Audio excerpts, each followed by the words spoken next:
Chapter 9, College. More and more people were hearing about Helen.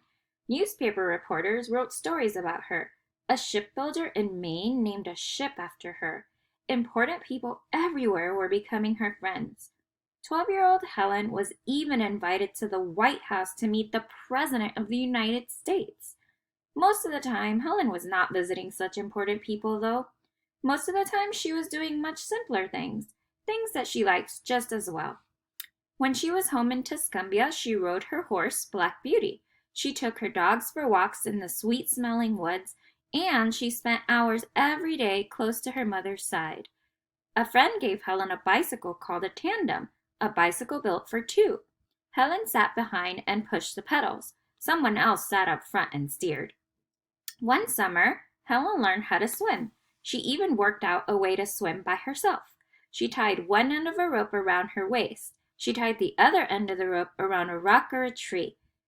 Then she could swim safely, and when she was tired, she followed the rope to shore.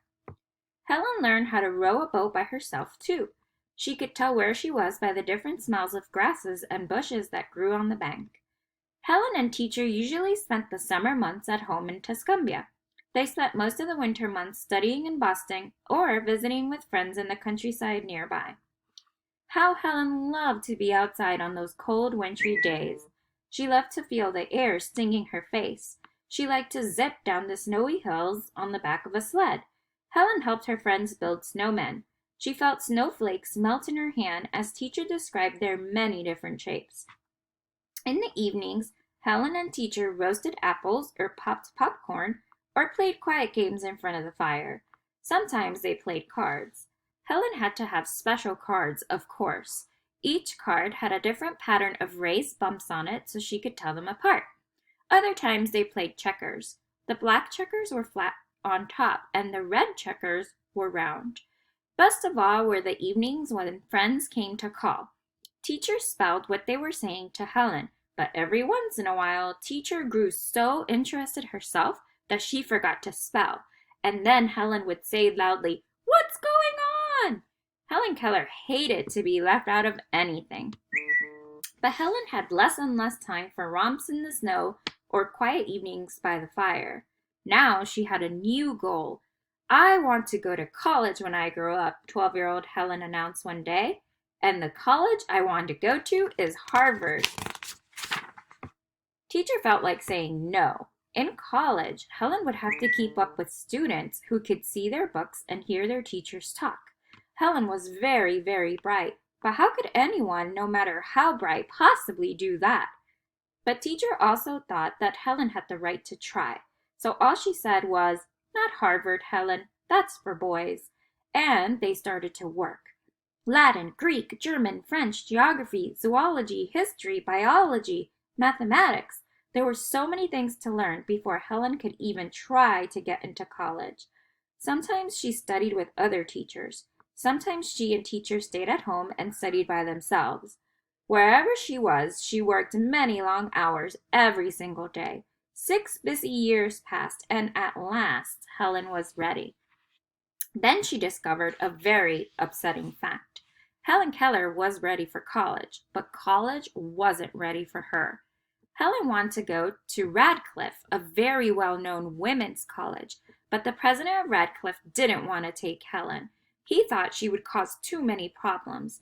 "You have come a long way," he told her, "but surely you will not be able to keep up with our girls." Helen hated to be treated like this. She sat down and wrote a letter. "You must let me try," she wrote to the president of Radcliffe, "for a true soldier does not admit defeat before the battle." Helen's spirit must have been very impressive to the president of Radcliffe, because he changed his mind.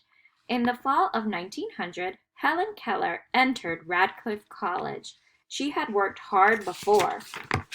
She worked twice as hard now. Teacher always sat beside Helen in class and spelled into her hand what the teacher was saying, but sometimes her fingers could not keep up with his voice. Then Helen simply missed a part of the lesson.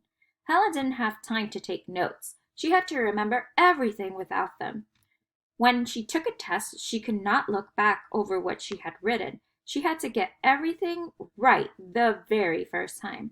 And there were so many books to read. Helen read Braille and raised print books until her fingertips bled, but most of the books were not in raised print. Teacher had to read those other books to her. Poor teacher. Her sick eyes grew red and sore. She never had time to rest them anymore. She almost lost her sight, but teacher was stubborn too. She just held the books closer and read on. And together they won.